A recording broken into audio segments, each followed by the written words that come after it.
Raise to success, ജീവിത വിജയത്തിലേക്കുള്ള വഴികാട്ടി. നമസ്കാരം, എല്ലാ ശ്രോതാക്കൾക്കും റേസ് ടു സക്സസിലേക്ക് സ്വാഗതം. ജീവിത വിജയത്തിലേക്കുള്ള വഴികാട്ടി റേസ് ടു സക്സസ് ആരംഭിക്കുമ്പോൾ ഒപ്പം ചേരുന്നു ഞാൻ സുനി. എന്നോടൊപ്പം ഇന്ന് എപ്പോഴും നമ്മുടെ കൂടെ ചേരാറുള്ള, നമുക്ക് വ്യത്യസ്തങ്ങളായിട്ടുള്ള, വളരെ ഇൻട്രസ്റ്റിംഗ് ആയിട്ടുള്ള, അല്ലെങ്കിൽ നമ്മളെല്ലാവരും അറിഞ്ഞിരിക്കേണ്ട കുറേ കാര്യങ്ങൾ, നമ്മൾ അറിയാത്ത കുറേ കാര്യങ്ങൾ എന്നും പറഞ്ഞു തരുന്ന നമ്മുടെയൊക്കെ പ്രിയപ്പെട്ട മഹാദേവൻ പിള്ള സാറാണ് നമ്മുടെ കൂടെ ജോയിൻ ചെയ്യുന്നത്. സാർ, സ്വാഗതം. നന്ദി. പാലക്കാടിൻ്റെ വികസന സാധ്യതകൾ എന്ന ഒരു വിഷയത്തെക്കുറിച്ചാണ് നമ്മൾ ഇന്ന് സംസാരിക്കാനായിട്ട് പോകുന്നത്. പൊതുവെ കേരളത്തിലെ മറ്റുള്ള ജില്ലകളെ അപേക്ഷിച്ച് ബാക്ക്വേർഡ് ആണ് എന്നാണ് പൊതുവെ പറയാറുള്ളത്. ബാക്ക്വേർഡ് ആണോ അതോ ഡെവലപ്പിംഗ് ആണോ എന്നൊക്കെ നമുക്ക് ഈ ഒരു എപ്പിസോഡ് കഴിയുമ്പോൾ നമുക്ക് മനസ്സിലാവും. അപ്പോൾ എന്തായാലും ഈ ഒരു വിഷയത്തെക്കുറിച്ച്, പാലക്കാടിൻ്റെ വികസന സാധ്യതകൾ എന്ന വിഷയത്തെക്കുറിച്ച് നമുക്ക് സംസാരിക്കാം. സർ, ആദ്യം ചോദിക്കാനുള്ളത്, പാലക്കാട് ഒരു ടൂറിസം സ്പോട്ടാണോ? എനിക്ക് തോന്നുന്നില്ല. ഈ സിനിമാക്കാരുടെയൊക്കെ പ്രധാന ലൊക്കേഷൻ ആണെങ്കിൽ പോലും പാലക്കാട്ടേക്ക് ഒരു ടൂർ പോവുക, അല്ലെങ്കിൽ പാലക്കാട്ടേക്ക് കാഴ്ചകൾ കാണാൻ പോവുക എന്ന് പറയുന്നത് ഈ അടുത്ത കാലത്ത് കണ്ടിട്ടുള്ള ഒരു കാര്യമാണ്. ഈ കൊല്ലംകോടൊക്കെ ഇത്രയധികം ഫേമസ് ആയപ്പോൾ പിന്നെ എനിക്ക് തോന്നുന്നു ഈ ഒരു മലമ്പുഴയൊക്കെയാണ് കുട്ടികളൊക്കെ ട്രിപ്പ് വരുന്ന ഒരു കേന്ദ്രം. അതും കുറച്ച് മുമ്പാണ്, ഇപ്പോഴൊന്നും ഇല്ലെന്ന് തോന്നുന്നു. അപ്പോൾ ആദ്യം ചോദിക്കാനുള്ളത്, പാലക്കാട് ഒരു ടൂറിസം സ്പോട്ടാണോ? ഞാൻ വിദ്യാർത്ഥിയായിരുന്ന കാലത്ത്, അതായത് 70കളിൽ, ഒരു സ്കൂളിൽ നിന്നൊരു ടൂർ പോകാൻ ആലോചിച്ചാൽ 2 ഡെസ്റ്റിനേഷൻ ഉണ്ടായിരുന്നുള്ളൂ. ഒന്നിൽ മലമ്പുഴ, അല്ലെ കന്യാകുമാരി. അതിനപ്പുറത്തുള്ള ഒരു ഡെസ്റ്റിനേഷൻ അന്നുണ്ടായിരുന്നില്ല. ഇന്ന് ധാരാളമുണ്ട്. അപ്പോൾ അതുപോലെ കന്യാകുമാരി തമിഴ്നാട്ടിലാണ്. അപ്പോൾ അന്ന് കേരളത്തിലെ ഒരേ ഒരു ടൂറിസ്റ്റ് ഡെസ്റ്റിനേഷൻ ആയിരുന്നു മലമ്പുഴ. ആദ്യത്തെയാണ്. 50കളിൽ തന്നെയാണല്ലോ മലമ്പുഴ ഉദ്യാനം വന്നതും. 60കളൊക്കെ ആയപ്പോഴത്തേക്ക് അത് എസ്റ്റാബ്ലിഷ്ഡ് ആയി. അതൊരു കാലം. അത് കഴിഞ്ഞിപ്പോൾ ടൂറിസ്റ്റ് ഡെസ്റ്റിനേഷനിൽ മലമ്പുഴയുടെ സ്ഥാനം വളരെ പിറകിലാണ്. അതിനൊന്നാമത്തെ കാരണം, മലമ്പുഴയിൽ ഈ ഗാർഡൻ അത് പണ്ട് തൊട്ടേ ഉള്ളതാണ്. പക്ഷെ പണ്ടുണ്ടായിരുന്നത്ര ഭംഗി ഇപ്പോഴാ ഗാർഡൻ ഇല്ലാതായി. പ്രത്യേകിച്ചും കോവിഡ് കാലത്ത് അത് മുഴുവൻ നശിച്ചു പോയി. ഇപ്പോൾ വീണ്ടും റീപ്ലാന്റ് ചെയ്തൊക്കെ കൊണ്ടുവരുന്നുണ്ട്. 2, ഈ ഡാം കാണാൻ വേണ്ടി അല്ല ഇപ്പോൾ ആളുകൾ വരിക. ആളുകൾക്കിപ്പോൾ ഡാം റിസർവറിന് അതീതമായിട്ട് വെറൈറ്റി വേണം. ഇപ്പോൾ ഏത് രാജ്യങ്ങളിൽ പോയാലും ഡാമിനോട് ചുറ്റിപ്പറ്റി ഒരുപാട് വെറൈറ്റി എൻ്റർടൈൻമെൻറ്റ്സ് ഉണ്ടാവും. അപ്പം മലമ്പുഴയിൽ അതില്ല.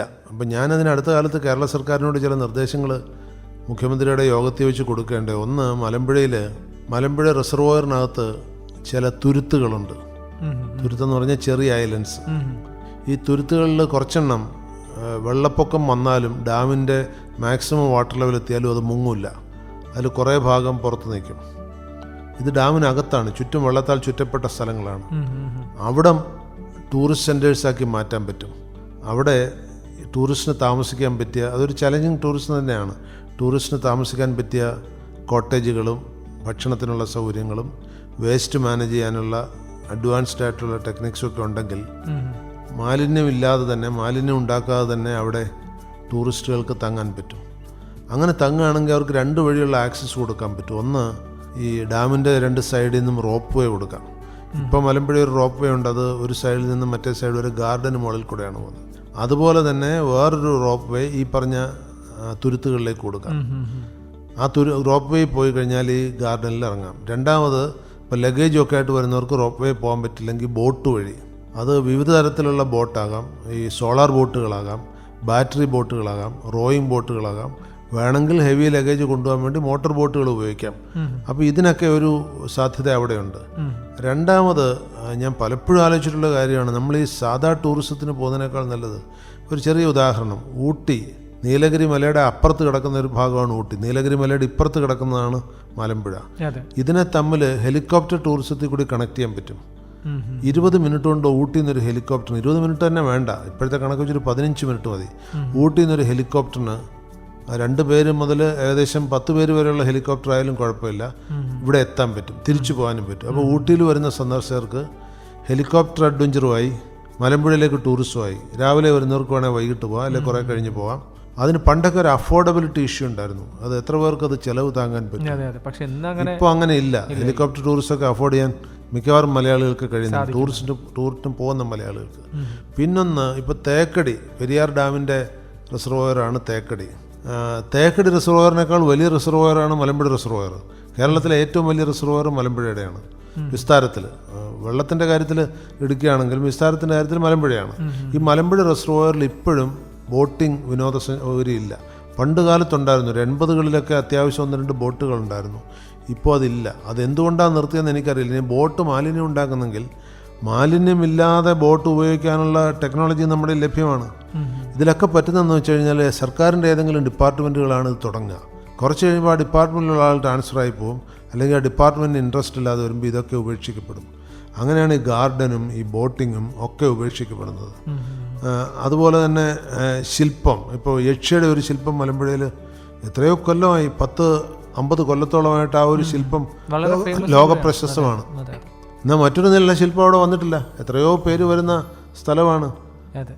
ആളുകളെ ആകർഷിക്കാൻ വേണ്ടി പുതുതായിട്ട് എന്തെങ്കിലും, ഇപ്പോൾ മുമ്പ് ഞാനൊരിക്കൽ ഒരു പ്രോജക്റ്റ് കൊടുക്കുകയുണ്ടായി, ഈ ചില്ല് കൊണ്ടൊരു പാലം, കുട്ടികളെ കൊണ്ട് അതിൻ്റെ പ്രോജക്റ്റ് വർക്കൊക്കെ ചെയ്യിപ്പിച്ചു. മലമ്പുഴയിൽ ഇപ്പോൾ ചൈനയിലൊക്കെ വളരെ ഫേമസ് ആണ് ഈ ചില്ല് പാലങ്ങൾ, അതായത് ഗ്ലാസ്സിലുള്ള പാലത്തിൽ കൂടെ നടന്നു പോവുക. അതൊരു അഡ്വഞ്ചറായിട്ട് ആളുകൾക്ക് തോന്നും. അതിവിടെയും ചെയ്യാൻ പറ്റും. അപ്പോൾ ഇങ്ങനെയൊക്കെയുള്ള ഒരു ആധുനികവൽക്കരണം വന്നാൽ മാത്രമേ മലമ്പുഴയെ നമുക്കിനി ടൂറിസം മാപ്പിലേക്ക് തിരിച്ചു കൊണ്ടുവരാൻ പറ്റുള്ളൂ. അത് പറ്റുന്ന എന്താണെന്ന് വെച്ച് കഴിഞ്ഞാൽ ഇതിനുള്ള സാമ്പത്തികമില്ല എന്ന് ചിലപ്പോൾ സർക്കാരുകൾ പറയും. ഇതിനൊന്നും സാമ്പത്തിക ആവശ്യമില്ല.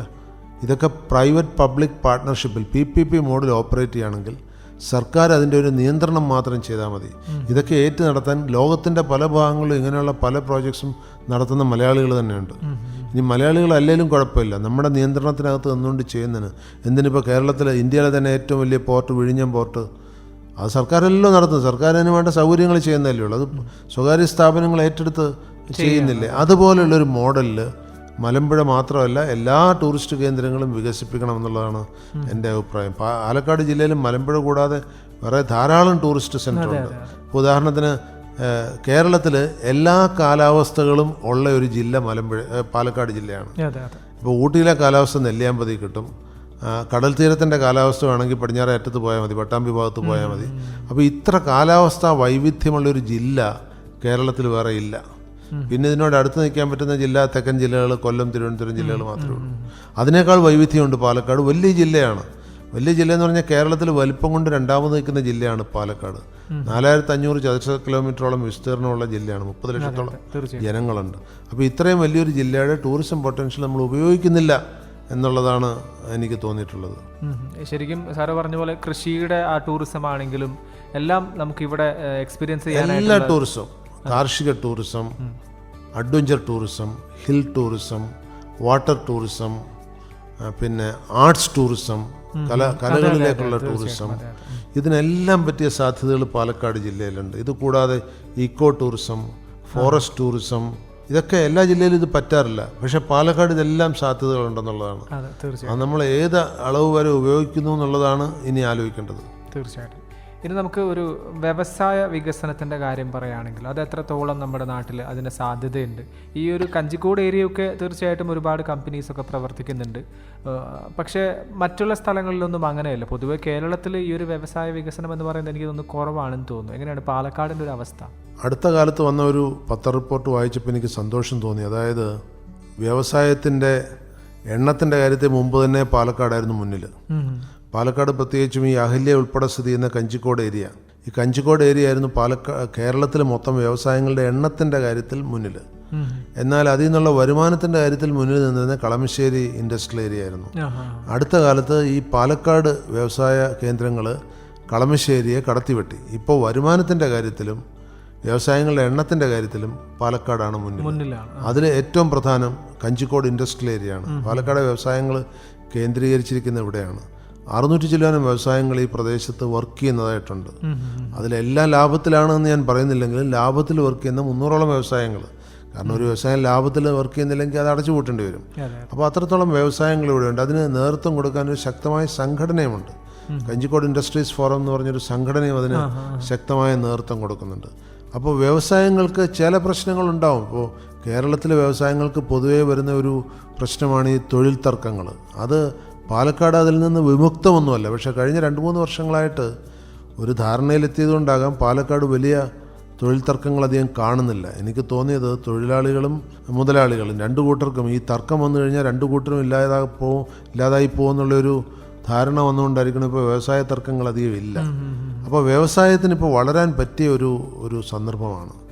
പുറത്തുനിന്ന് വരുന്ന പല മലയാളികളും കേരളത്തിൽ വ്യവസായം ഇടാൻ താല്പര്യം കാണിക്കാറില്ല. ഒന്നാമത് മറ്റ് ഈസ് ഓഫ് ഡൂയിങ് ബിസിനസ് അത് കേരളത്തിൽ വളരെ കുറവാണ്. കേരളത്തിൽ പറ്റില്ല എന്നല്ല ഞാൻ പറഞ്ഞത്. കേരളത്തിലൊരു വ്യവസായം നടത്തിക്കൊണ്ട് പോകണമെങ്കിൽ ഒരു കേരള എക്സ്പീരിയൻസ് വേണം, ഒരു കേരള മൈൻഡും വേണം. എന്ന് വെച്ചാൽ എന്ത് തടസ്സം വന്നാലും ഞാനതിനെ മുന്നേറും എന്നുള്ള ഒരു മാനസികാവസ്ഥ വേണം. മറിച്ച് മറ്റു നാടുകളിൽ വ്യവസായം നടത്തി വരുന്നവർക്ക് അങ്ങനൊരു മാനസികാവസ്ഥ ആവശ്യമില്ല. ഏത് നാട്ടിൽ പോയാലും വ്യവസായങ്ങളെ ആകർഷിക്കാനും അവരെ പ്രൊട്ടക്റ്റ് ചെയ്യാനും അവരെ കൈപിടിച്ചുയർത്താനും സർക്കാരും ജനങ്ങളും തയ്യാറാണ്. ഇവിടെ അത് നമ്മൾ പ്രതീക്ഷിക്കേണ്ട. സർക്കാരും ജനങ്ങളും നമ്മളെ കൈപിടിച്ചുയർത്തുമെന്ന് പ്രതീക്ഷിക്കാതെ നമുക്ക് വ്യവസായങ്ങൾ മുന്നോട്ട് കൊണ്ടുപോകാൻ പറ്റുമെങ്കിൽ അത് പറ്റണം. അതിനെല്ലാ സൗകര്യങ്ങളും ഇവിടെ ഉണ്ട്. ഉദാഹരണത്തിന് ഇപ്പോൾ കോയമ്പത്തൂർ എയർപോർട്ടുണ്ട്, പാലക്കാട് ജംഗ്ഷൻ റെയിൽവേ സ്റ്റേഷൻ ഉണ്ട്, ട്രെയിൻ വഴിയും അതുപോലെ നാഷണൽ ഹൈവേ 544 ഇതുവഴി കടന്നു പോകുന്നു, സ്റ്റേറ്റ് ഹൈവേസ് ഉണ്ട്. ഇതിൽ അപ്പോൾ ഗതാഗത സൗകര്യങ്ങൾ, വാഹന സൗകര്യങ്ങൾ, ഇനി പാലക്കാട് തന്നെ ഒരു എയർപോർട്ടിലൂടെ വന്നു കഴിഞ്ഞാൽ നമുക്ക് വളരെ സൗകര്യമാണ്. ഇങ്ങനെയൊക്കെയുള്ള സൗകര്യങ്ങളുണ്ട്. രണ്ടാമത് ഇത്രമാത്രം ലാൻഡ് അവൈലബിലിറ്റി ഉള്ള വേറൊരു ജില്ല കേരളത്തിലില്ല. വ്യവസായങ്ങൾക്ക് വേണ്ടിയ സ്ഥലം ഇപ്പോഴും പാലക്കാട് സ്ഥലം ലഭ്യമാണ്.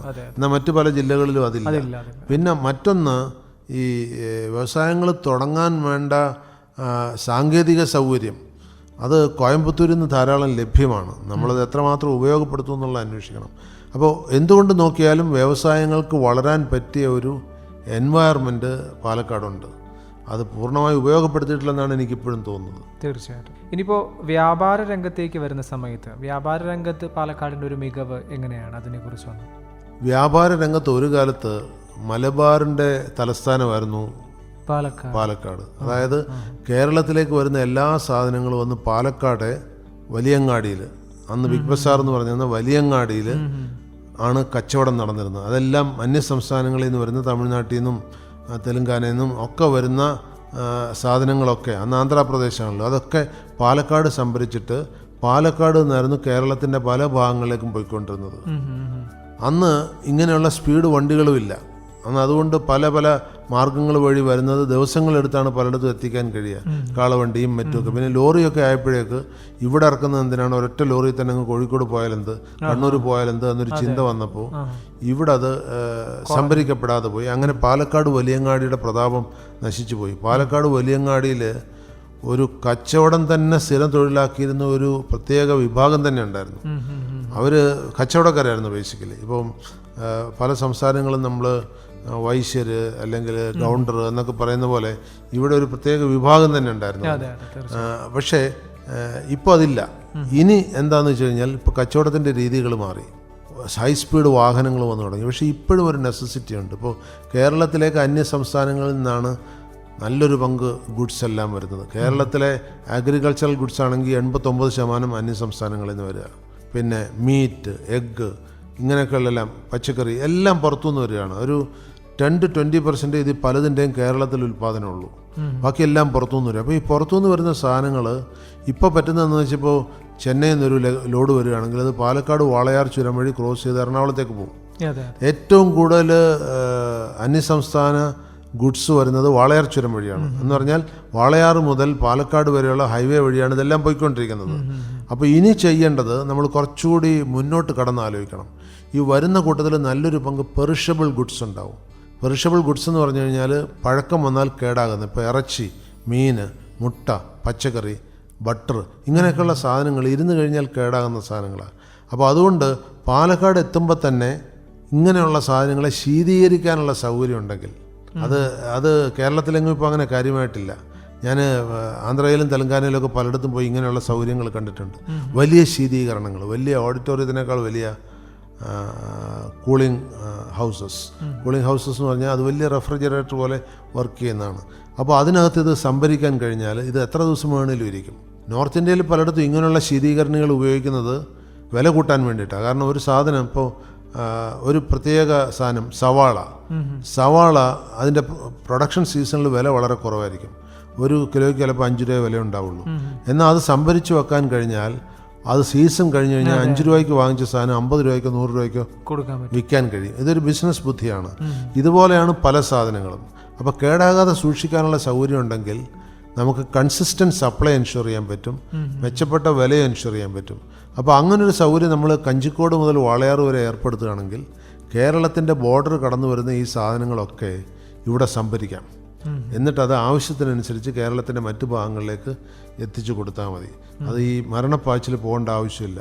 ഇപ്പോൾ തെലങ്കാനയിൽ നിന്ന് വരുന്ന ഒരു ലോറി പച്ചക്കറി അത് എറണാകുളത്ത് എത്തിക്കാൻ വേണ്ടി പാടുപെട്ട് പോകേണ്ടതില്ല. അത് പാലക്കാട്ട് ഇറക്കിയിട്ട് അതിൽ എറണാകുളത്തേക്ക് വിടാം, കോഴിക്കോട്ടേക്ക് വിടാം. ഈ രീതിയിലുള്ള സംവിധാനങ്ങൾ ചെയ്യാൻ പറ്റും. പിന്നെ അതുപോലെ എയർപോർട്ട്, ഇപ്പോൾ കോഴിക്കോട് എയർപോർട്ടിലേക്ക് വിടേണ്ട അങ്ങോട്ട് വിടാൻ പറ്റും. എറണാകുളം നെടുമ്പാശ്ശേരിയിലേക്ക് പോകേണ്ട അങ്ങോട്ട് വിടാൻ പറ്റും. ഈ എക്സ്പോർട്ട് ചെയ്യുന്ന സാധനങ്ങൾക്ക് ഈ പറഞ്ഞ സംഭരണശേഷി ഉപയോഗപ്പെടുത്താൻ പറ്റും. ഇതിന് വലിയ മൂലധനം ആവശ്യമാണ്. ഒരു 10-20 കൊല്ലം മുമ്പ് ഒരു പാലക്കാട്ട് ഒരു വ്യവസായി ഇങ്ങനെ ഒരു സംഭരണി തുടങ്ങാൻ വേണ്ടി ഒരു പദ്ധതി ഇട്ടിരുന്നു. ഞാൻ അദ്ദേഹത്തിൻ്റെ ആവശ്യപ്രകാരം ആ സംഭരണിയെക്കുറിച്ച് പഠിക്കാൻ വേണ്ടി ഞാൻ അന്ന് ആന്ധ്രാപ്രദേശിൽ പോയി അവിടെയുള്ള സംഭരണികളുടെ മുഴുവൻ സംഭരണശേഷിയും അതിൻ്റെ വർക്കിംഗ് സിസ്റ്റമൊക്കെ പഠിച്ചു വരികയുണ്ടായി. പക്ഷേ എന്തുകൊണ്ടോ അദ്ദേഹം പിന്നീട് അതിന് പിന്മാറി. അത് എന്തുകൊണ്ടെന്ന് ഞാൻ ചോദിച്ചപ്പോൾ അത് തുടങ്ങിക്കഴിഞ്ഞാൽ അതിന് ടേക്കേഴ്സ് ഉണ്ടാവുമോ എന്നുള്ളൊരു സംശയം തോന്നി. അതുകൊണ്ട് ഇൻവെസ്റ്റ്മെൻറ്റിന് റിട്ടേൺ കിട്ടുമോ എന്നൊരു സംശയം തോന്നി എന്നാണ് പറഞ്ഞത്. പക്ഷേ ഇന്ന് ഡെഫിനറ്റായിട്ട് കിട്ടും. അപ്പോൾ അങ്ങനെ വന്നു കഴിഞ്ഞാൽ അധികം വൈകാതെ, ഇപ്പോൾ എറണാകുളം നമ്മുടെ കമേഴ്ഷ്യൽ ക്യാപിറ്റലാണ് നമ്മൾ പറയാറുണ്ട്, പക്ഷേ നമ്മുടെ ട്രേഡ് ക്യാപിറ്റലായിട്ട് പാലക്കാടിനെ വളർത്തിയെടുക്കാൻ പറ്റും.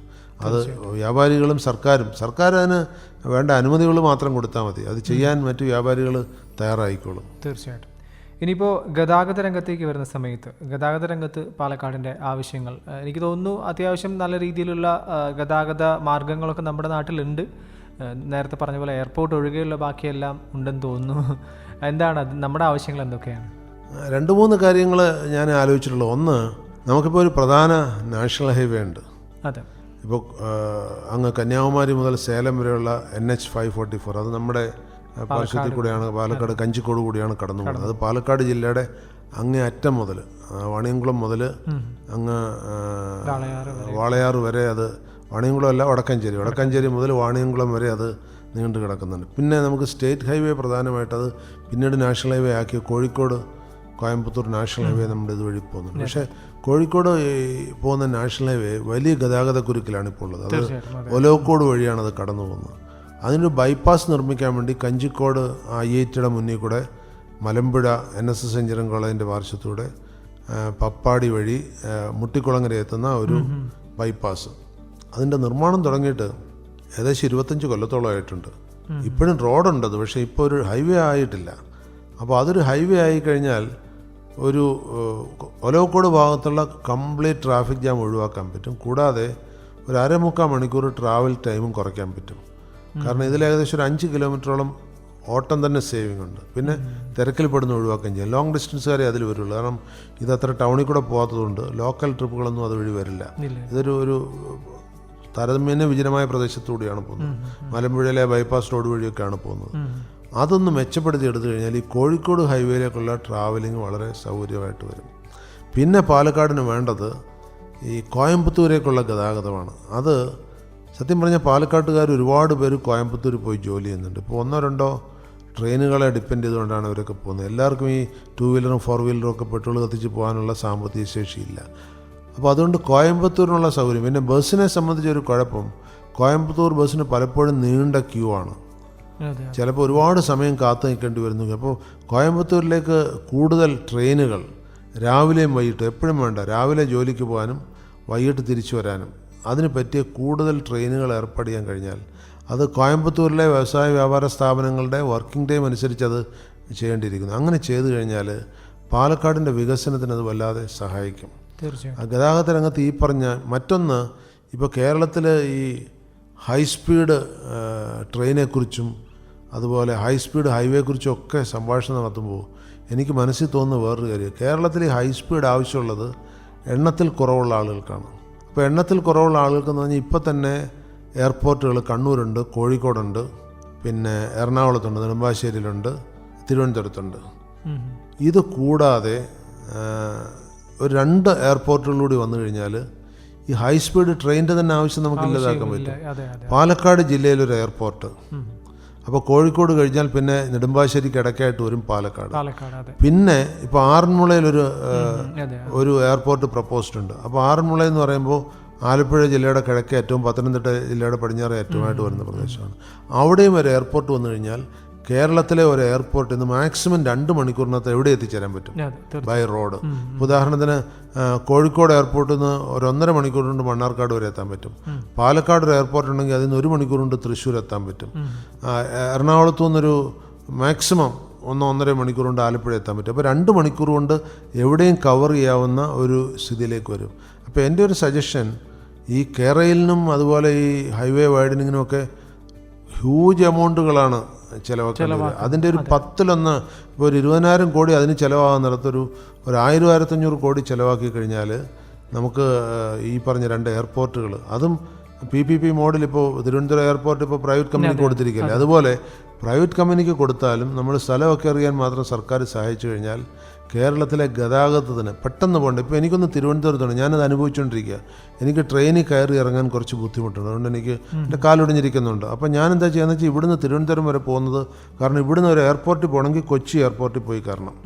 കൊച്ചി എയർപോർട്ടിൽ പോയി പിന്നെ തിരുവനന്തപുരത്തേക്ക് പോകുന്നതിനേക്കാൾ എത്രയോ സൗകര്യമാണ് ഇവിടുന്ന് നേരെ കാറിൽ തിരുവനന്തപുരത്ത്. മറിച്ച് പാലക്കാട് ഒരു എയർപോർട്ട് കിട്ടിയാൽ നേരിട്ട് പോകാം. ഇതുപോലെ അല്ലെങ്കിൽ ഇപ്പോൾ കോഴിക്കോട് പോയി, ഇപ്പോൾ കോഴിക്കോട് പോകണമെങ്കിൽ ഇവിടുന്ന് 3 മണിക്കൂർ 3.5 മണിക്കൂർ എടുക്കണം, പ്രായോഗികമില്ല. അപ്പോൾ അതുപോലെ തന്നെ ഇപ്പോൾ ആലപ്പുഴയിലൊന്ന് പോകണമെങ്കിൽ അല്ലെങ്കിൽ കൊല്ലത്തൊന്ന് പോകണമെങ്കിൽ ഈ ആറന്മുള എയർപോർട്ട് വന്നു കഴിഞ്ഞാൽ വളരെ പെട്ടെന്നത് എത്തിപ്പെടാൻ കഴിയും. അതുകൊണ്ട് എല്ലാ സർക്കാരുകളും ചിന്തിക്കേണ്ട ഒരു കാര്യമാണ് പാലക്കാട് ഒരു എയർപോർട്ട്. കൂട്ടത്തിൽ ഞാൻ ആറന്മുളയും കൂടി വേണമെന്ന് പറയും.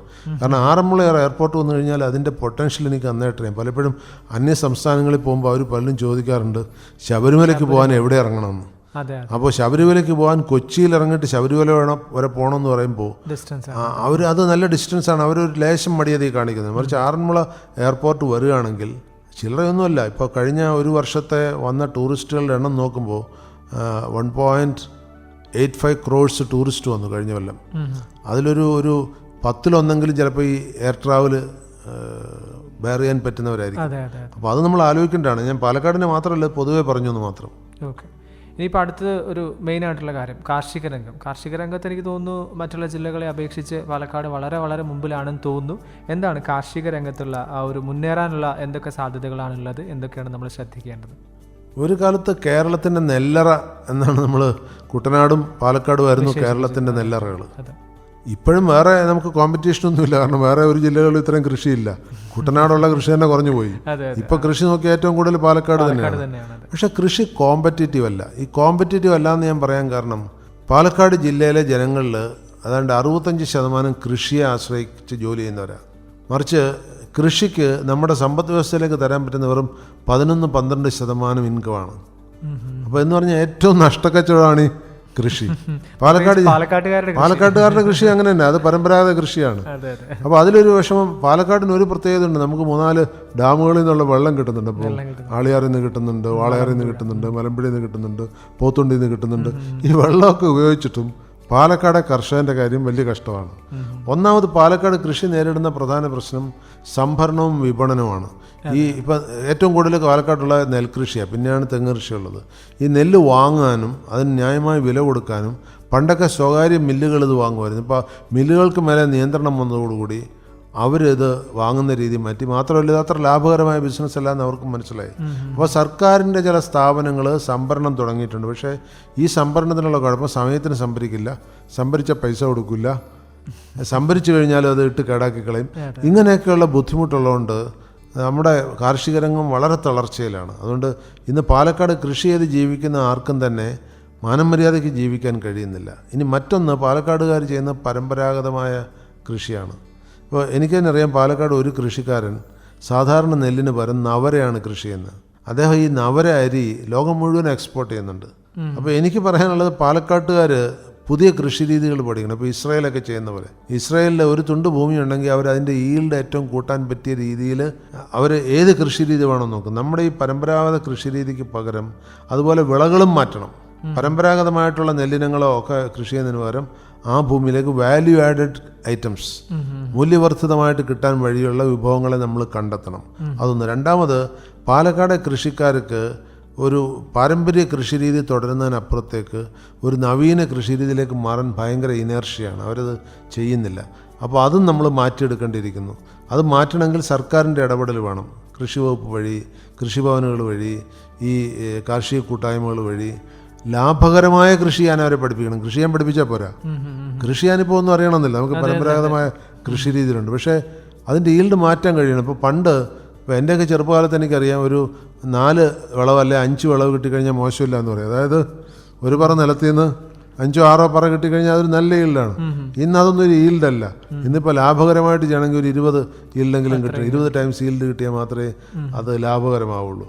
അപ്പോൾ അങ്ങനെയുള്ള ഒരു അതൊന്ന്. രണ്ടാമത്, ഈ പാരമ്പര്യ കൃഷിക്ക് ഇപ്പോൾ നമ്മൾ കോമ്പറ്റീറ്റീവ് അല്ല. അതുകൊണ്ട് കോമ്പറ്റീറ്റീവ് അഡ്വാൻറ്റേജ് ഉള്ള കൃഷികൾ ഇപ്പോൾ ആന്ധ്രാപ്രദേശിലോ അല്ലെങ്കിൽ തെലങ്കാനയിലോ അല്ലെങ്കിൽ തമിഴ്നാട്ടിലോ കൃഷി ചെയ്യുന്ന പോലെ നെല്ലും തെങ്ങും ഇന്ന് ലാഭകരമായിട്ട് കേരളത്തിൽ ചെയ്യാൻ പറ്റില്ല.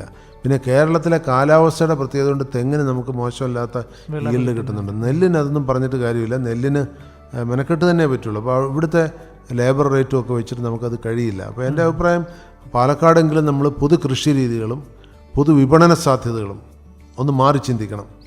അതിനുള്ള സമയമായി. ഇല്ലെങ്കിൽ ഈ കൃഷി ഇനിയും താഴേക്ക് പോകും. എന്നുവെച്ചാൽ കൃഷിക്കാരില്ലാതായിക്കൊണ്ടിരിക്കും. അതാണ് സംഭവിക്കുക. അതെ അതെ, ചുരുക്കി പറഞ്ഞ അപ്ഡേറ്റ് ആവണം, കർഷകരും അപ്ഡേറ്റ് ആയേ പറ്റുള്ളൂ. അതെ, അല്ലെങ്കിൽ മുമ്പോട്ട് പോകാനായിട്ട്. അക്കാര്യത്തിൽ നമ്മുടെ അഹല്യ വോയിസ് വളരെ ഹെൽപ്പ് ചെയ്യുന്നുണ്ട്. കാരണം ഒരുപാട് കാർഷിക പ്രോഗ്രാമുകൾ ഇത് ചെയ്യുന്നുണ്ട്. തീർച്ചയായിട്ടും. ഇനിയിപ്പോൾ അടുത്തത്, ഈ ഒരു മെഡിക്കൽ രംഗം സ്വാഭാവികമായിട്ടും നമ്മുടെ അത്ര അങ്ങ് അപ്ഡേറ്റ് ആണെന്ന് എനിക്കറിയില്ല. കൂടുതൽ ആൾക്കാരും തമിഴ്നാട്ടിനെയൊക്കെയാണ് ആശ്രയിക്കുന്നത്, കോയമ്പത്തൂർ പോലുള്ള ഡിസ്ട്രിക്റ്റിനെയാണ് ആശ്രയിക്കുന്നത്. അപ്പോൾ മെഡിക്കൽ രംഗത്തെ ഒരു വികസന സാധ്യതകൾ എങ്ങനെയൊക്കെയാണ്? പാലക്കാട്ടുകാർ വർഷങ്ങളായിട്ട് ഒരു എമർജൻസി വന്നു കഴിഞ്ഞാൽ ഉടൻ കോയമ്പത്തൂരേക്ക് പോകുന്ന ഒരു പതിവായിരുന്നു. അടുത്ത കാലത്തായിട്ട് കുറച്ച് പേര് തൃശ്ശൂരേക്കും പോകുന്ന പതിവുണ്ട്. അതെ. പാലക്കാട് ഒരു മെഡിക്കൽ കോളേജ് വന്നിട്ടും ഈ ശീലം മാറിയിട്ടില്ല. കാരണം ആ മെഡിക്കൽ കോളേജിന് ഒരു കോമ്പറ്റീഷൻ കൊടുക്കാൻ ഇതുവരെ, ഈ പറഞ്ഞ കോയമ്പത്തൂരിനും തൃശ്ശൂരിനും കോമ്പറ്റീഷൻ കൊടുക്കാൻ ഇതുവരെ കഴിഞ്ഞിട്ടില്ല. കാരണം അതൊരു അർത്ഥ വികസിത രൂപത്തിൽ നിൽക്കുകയാണ്. അപ്പോൾ എനിക്ക് തോന്നുന്നത് പാലക്കാട് ഒരു മെഡിക്കൽ കോംപ്ലക്സുകൾ വരേണ്ട ആവശ്യമുണ്ട്. ഉദാഹരണത്തിന് അഹല്യ ക്യാമ്പസിൽ 4 ഹോസ്പിറ്റലുണ്ട്. ഇത് റോഡിൽ നിന്നൊരു ഹൈവേയിൽ നിന്ന് 4-5 കിലോമീറ്റർ അകലെ ആയതുകൊണ്ട് എത്തിപ്പെടാനുള്ള ഒരു ചെറിയ വിഷമം ഒഴിച്ചു കഴിഞ്ഞാൽ നല്ല മെഡിക്കൽ ഫെസിലിറ്റി ഇവിടെ കൊടുക്കുന്നുണ്ട്. പാലക്കാട് ടൗണിൽ റേറ്റ് ചെയ്യാൻ പറ്റുന്ന മെഡിക്കൽ ഫെസിലിറ്റീസ് കൊടുക്കുന്ന ഹോസ്പിറ്റൽസ് വളരെ കുറവാണ്. അപ്പോൾ അതുകൊണ്ട് തന്നെ മെഡിക്കൽ കോളേജിനെ ഒട്ട് വിശ്വസിക്കാനും പറ്റില്ല. മെഡിക്കൽ കോളേജിനെ വിശ്വസിക്കാൻ പറ്റില്ല എന്ന് പറഞ്ഞു കഴിഞ്ഞാൽ പാലക്കാട് മെഡിക്കൽ കോളേജിൽ നല്ല ചികിത്സ കിട്ടുമെന്ന് പറഞ്ഞാൽ അങ്ങോട്ട് കൊണ്ടുപോകാൻ, അത് പഠിപ്പിക്കാനുള്ള തന്നെ കഷ്ടിച്ച് അവിടെ ചെയ്തുകൊണ്ടിരിക്കുകയാണ്. അപ്പോൾ കഞ്ചിക്കോട് കേന്ദ്രീകരിച്ച് അഹല്യയ്ക്കും അതിൽ പങ്കാളിയാകാം, മറ്റ് ആരോഗ്യ കേന്ദ്രങ്ങളും ആകാം. ഒരു മെഡിക്കൽ ഹബ്ബ് രൂപീകരിച്ചു കഴിഞ്ഞാൽ അത് തീർച്ചയായിട്ടും നമുക്ക് ഈ കോയമ്പത്തൂരിലേക്കും എല്ലാ രോഗങ്ങൾക്കും ഉള്ള ചികിത്സകൾ ഇവിടെ ലഭ്യമാണ്, അത് അഫോർഡബിൾ റേറ്റിൽ ലഭ്യമാണ് എന്നുള്ളൊരു സാധ്യത വന്നു കഴിഞ്ഞാൽ കോയമ്പത്തൂരിലേക്കും തൃശ്ശൂരേക്കും ഈ രോഗികൾ പോകുന്നത് നമുക്ക് ഒരളവ് വരെ നിയന്ത്രിക്കാൻ കഴിയും. അപ്പോൾ ആരോഗ്യരംഗത്ത് ഇപ്പോഴും മറ്റ് ജില്ല പോലെ, ഉദാഹരണത്തിന് പെരിന്തൽമണ്ണ, മലപ്പുറം ജില്ലയിലെ ഒരു ടൗണാണ് പെരിന്തൽമണ്ണ. കേരളത്തിലെ ഏറ്റവും പ്രധാനപ്പെട്ട ഹോസ്പിറ്റലുകൾ പലതും പെരിന്തൽമണ്ണയിലുണ്ട്. പിന്നെ ഒരു കാര്യമുണ്ട്, പാലക്കാടിനെ അപേക്ഷിച്ച് ആ സ്ഥലങ്ങളിലൊക്കെ രോഗികളുടെ എണ്ണം വളരെ കൂടുതലാണ്. പാലക്കാട് രോഗികൾ താരതമ്യം കുറവാണ്. അതെ, ആ ഒരു വ്യത്യാസമുണ്ട്. അപ്പോൾ അതുകൊണ്ടാണോ എന്നറിയില്ല പാലക്കാട് ഒരുപക്ഷെ ഈ മെഡിക്കൽ ഫെസിലിറ്റീസ് അത്രമാത്രം വികസിച്ച് വരാഞ്ഞത്, അതൊരു കാരണമാകാം. തീർച്ചയായിട്ടും. ഇനിയിപ്പോൾ ഉള്ളത് വിദ്യാഭ്യാസ കേന്ദ്രങ്ങൾ. പാലക്കാട് പൊതുവെ പറയാറുള്ളത് എന്ത് റിസൾട്ട് വന്നു കഴിഞ്ഞാലും പാലക്കാട് കുറച്ച് പുറകിലാണെന്നൊക്കെയാണ് പറയാറുള്ളത്. അതിൻ്റെ ഒരു സാധ്യത, അതിനെക്കുറിച്ചൊന്ന്. വിദ്യാഭ്യാസ രംഗത്ത് ഏറ്റവും പിന്നോക്കം നിന്നിരുന്ന ഒരു ജില്ലയായിരുന്നു പാലക്കാട്. പണ്ടൊക്കെ ഏറ്റവും പുറകിൽ വയനാട് അല്ലെങ്കിൽ ഇടുക്കി, അത് കഴിഞ്ഞാൽ പാലക്കാട് എന്നുള്ളൊരു രീതിയായിരുന്നു ഉണ്ടായിരുന്നത്. ഇന്നതൊക്കെ നമ്മുടെ കുട്ടികൾ മാറ്റിമറിച്ചു. എന്നത് എനിക്ക് എപ്പോഴും സന്തോഷം തോന്നാറുള്ളത്, ഈ സ്കൂൾ കായികമേള, സ്കൂൾ കലാമേള, സ്കൂൾ ശാസ്ത്രമേള, ഇതൊക്കെ കഴിഞ്ഞ 2-3 കൊല്ലമായിട്ട് സ്ഥിരമായിട്ട് ഫസ്റ്റോ സെക്കൻഡോ പാലക്കാട് കുട്ടികൾ വാങ്ങിച്ചുകൊണ്ടിരിക്കുക. എന്നിട്ടത് മാത്രമല്ല, ഒരു 3 വർഷം മുമ്പ് നാഷണൽ CBSE എക്സാമിനേഷനിൽ ദേശീയ തലത്തിൽ 2ാം സ്ഥാനം പാലക്കാട് കുട്ടിയെ വാങ്ങിയത്.